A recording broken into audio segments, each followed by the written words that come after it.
Hello there, dear friends.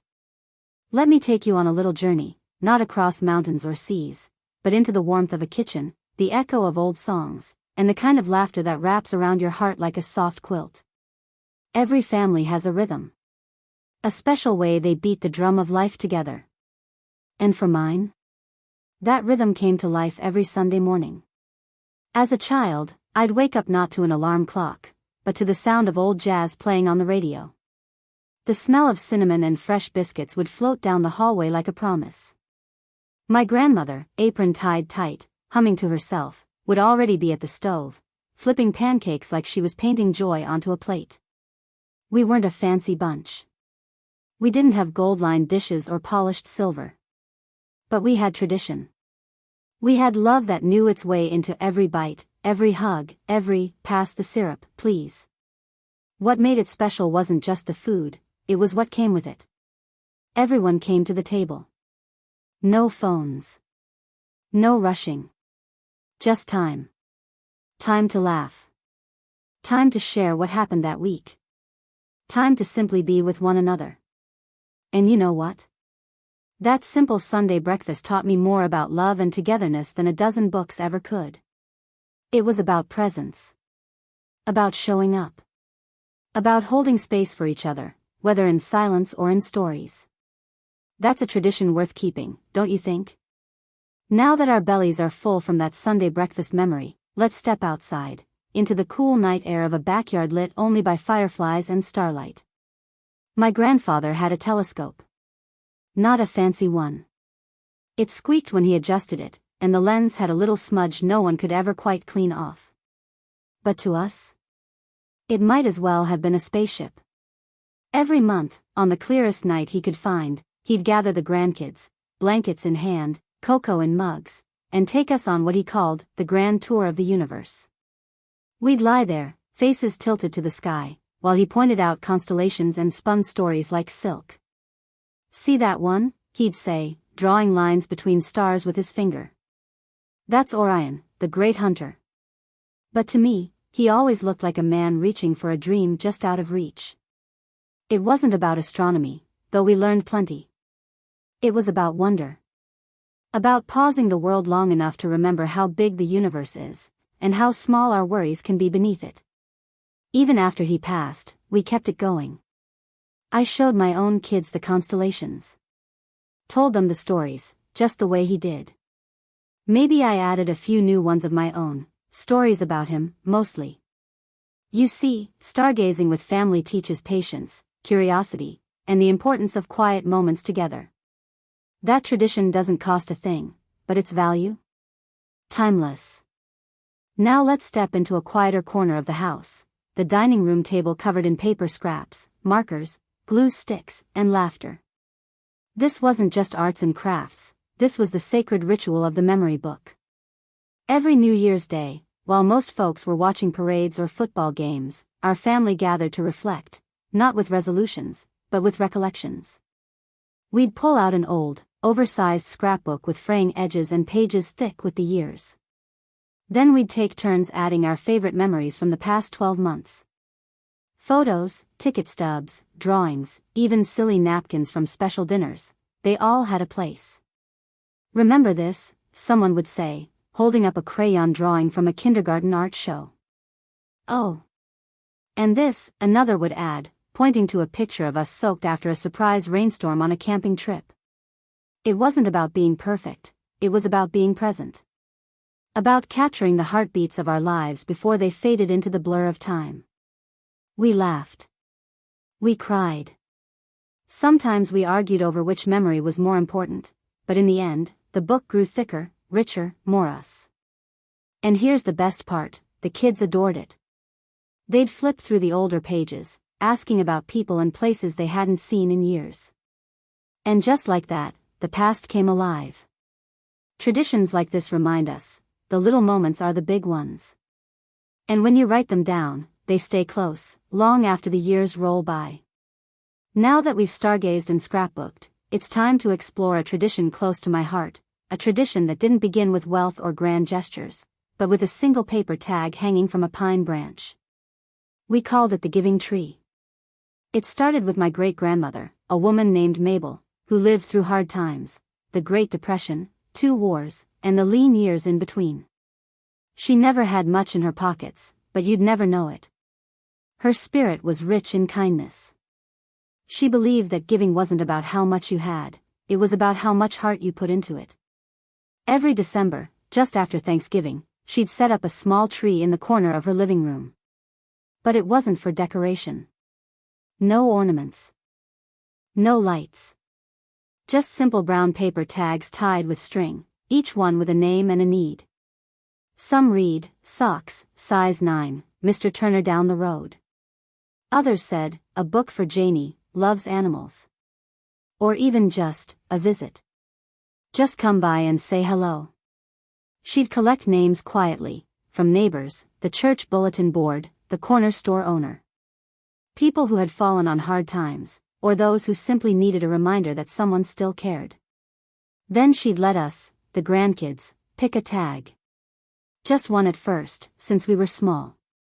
We'd read the name out loud and start planning. What could we give?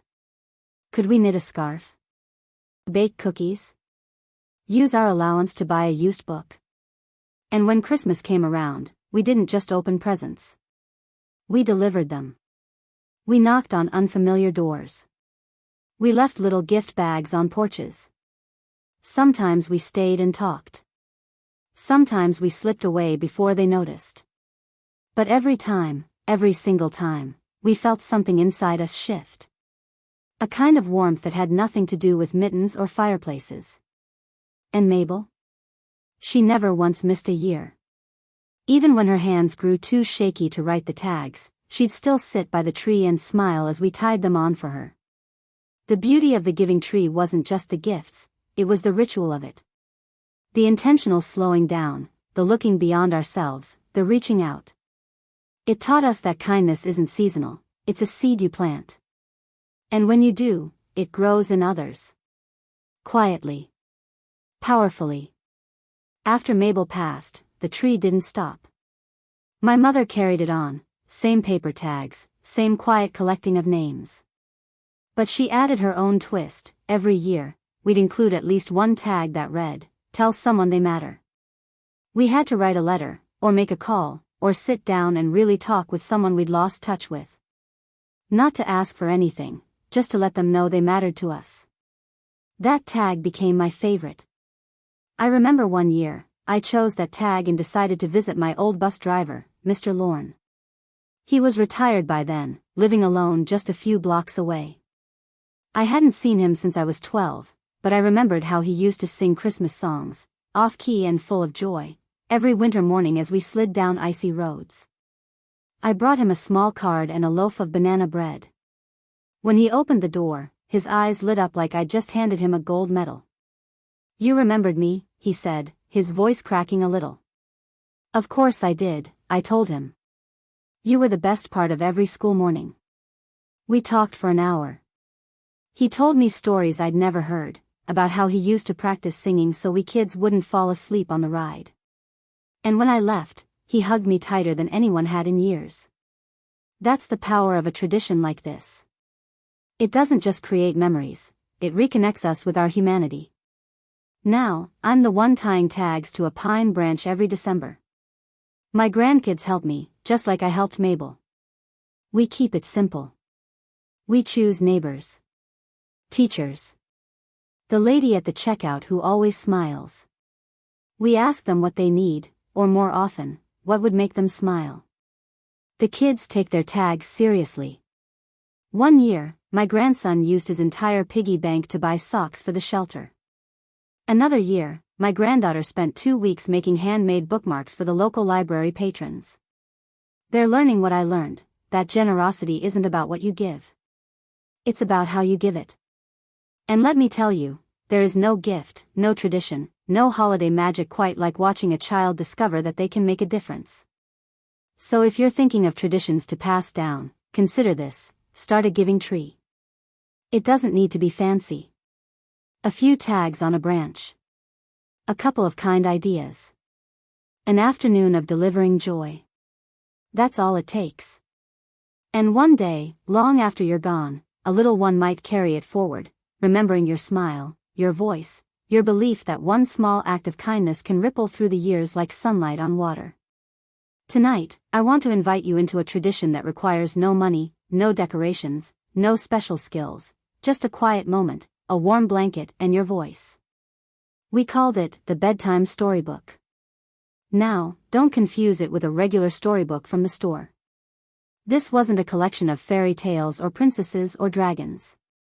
No, this one was homemade, passed down from lap to lap, generation to generation. And every single story in it was about us. It all began with my father. A man who worked hard during the day, came home smelling like sawdust and motor oil, and still had just enough energy left each night to tell a story before bed. But instead of reading from a book, he told them, from memory. Stories about our family, our ancestors, our hometown, even silly tales about when he was a boy. We begged for them. Every single night. Tell the one about Grandma riding the cow again. Do the one where Uncle Ray tried to fly off the roof. Tell the snowstorm story, please. At first, it was just fun. A way to wind down before sleep. But as I got older, I realized, he wasn't just telling stories. He was preserving them. Like canning summer peaches to open in the dead of winter. He was giving us pieces of our family history, wrapped in laughter and wonder. And one day, he started writing them down. He bought a plain leather-bound notebook and titled it, in his blocky handwriting, The Bedtime Storybook. Each night after we went to bed, he'd stay up and scribble down that day's story, just the way he told it. Not polished. Not perfect. But real. Years later, when I had children of my own, he handed me that book. The cover was worn, the pages yellowed at the edges. Add your own, he told me. And keep it going. So I did. I told my kids the same stories, with a few new ones added in. Like the time I got stuck in a tree trying to impress their mother. Or when the dog ate our Thanksgiving turkey, bones and all. I told them about the day they were born, how they took their first steps, what their first words were. And just like me, they begged for their favorites. Tell the one about when you met Mom in the rain. Do the one where Aunt Lisa tried to cook and set off the fire alarm. Tell the squirrel story. Eventually, they asked to read the book themselves. They'd flip through the pages like it was treasure. They giggled at the misspellings. Gasped at the doodles in the margins. And when they were old enough, I handed each of them their own blank notebook with the words, "Start your story here." Because that's what this tradition is really about, giving our children a voice and a history. You see, in today's world of screens and scrolling, it's easy to forget where we come from. Easy to let stories get buried beneath busyness. But when you sit with a child, no distractions, and share a part of your past, even the funny, embarrassing parts, you're saying, you belong. You come from somewhere. And what you live through matters. And don't think you need to be a great writer or a performer to do this. All you need is a moment. A memory. And the courage to speak it aloud. Even a story as simple as, when I was your age, I got lost in the grocery store, can become a bedtime favorite, told 100 times, each retelling carrying more love than the last. The beauty of this tradition is that it evolves with the family. My oldest daughter, she's a teacher now, started adding stories her students told her into her version of the book, with permission, of course. Little glimpses into the minds of 6-year-olds that kept us all laughing. My son. He turned his pages into a comic-style memoir. Stick figures, speech bubbles, the works. And when our grandchildren came along, oh, they loved that these stories weren't just from a book. They were from us. Real people they knew and loved. Sometimes, they even became part of the story themselves. One night, after I'd finished telling them the tale of the great camping tent collapse, my grandson looked up at me with wide eyes and said, "Can I be in a story too?" The next night, I made one up, about a brave boy who saved his family from a mischievous raccoon invasion. He laughed so hard he nearly fell out of bed. And the night after that? He had his story ready to tell. That's how it begins. One story becomes two. Two become 10. Then, before you know it, you've created a family legacy, not made of gold or heirlooms, but of moments.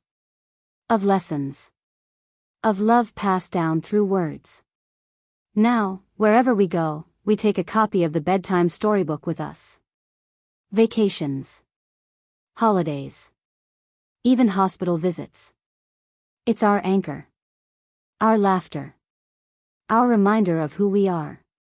So, if you're thinking of a tradition to start with your grandchildren, try this. Grab a notebook. Write a memory. Or better yet, tell it tonight. Make them laugh. Make them wonder. Show them that their family isn't just names in a photo album, it's a living, breathing story. And they are the next chapter. If the living room holds our stories, then the kitchen?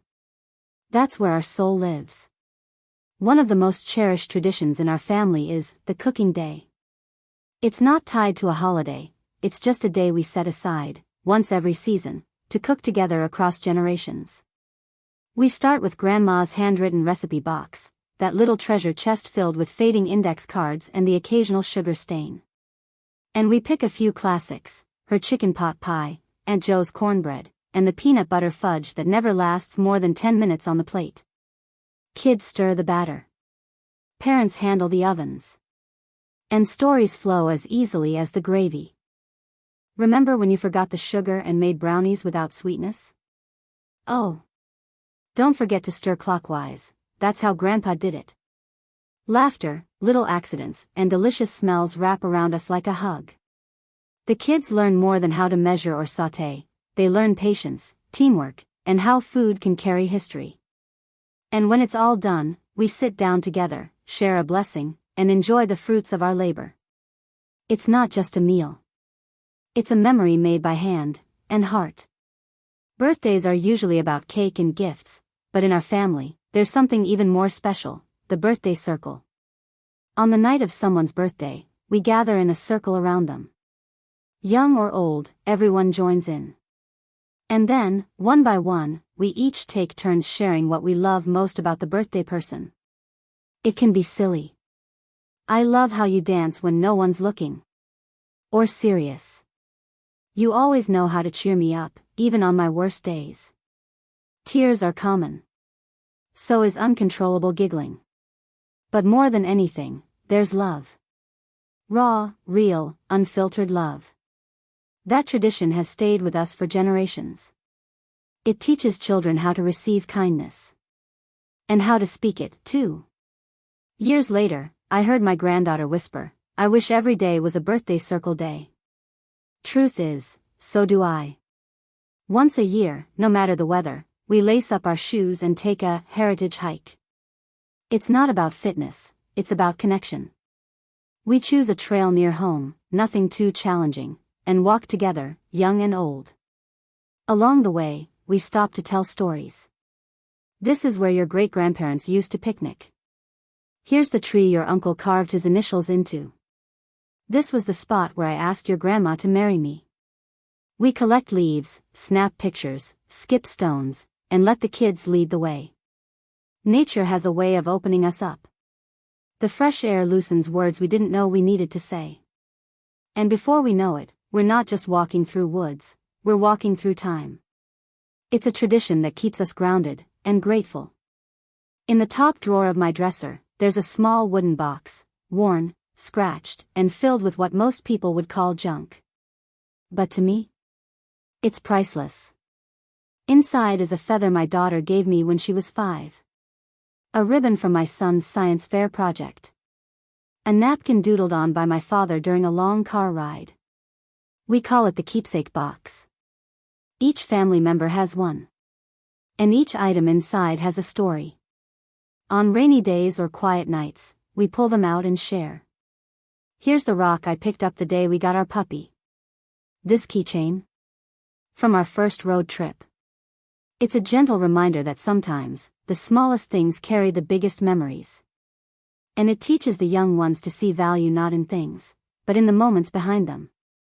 This tradition began with a letter, sealed in an envelope and found after my grandfather passed. It was addressed simply. To my family, when I'm no longer here. Inside, he had written his hopes, his gratitude, and a few final jokes. He never lost his humor. And in closing, he said, I leave you more than memories. I leave you my voice. Use it kindly. From that day forward, we began a tradition of writing a last letter, not because we were expecting to go, but because we understood the gift of words left behind. Each of us writes one. It's updated every few years. Stored safely. And passed along when the time comes. It's not sad. It's beautiful. It gives us peace, and the chance to leave behind something far greater than belongings, our hearts, spelled out in ink.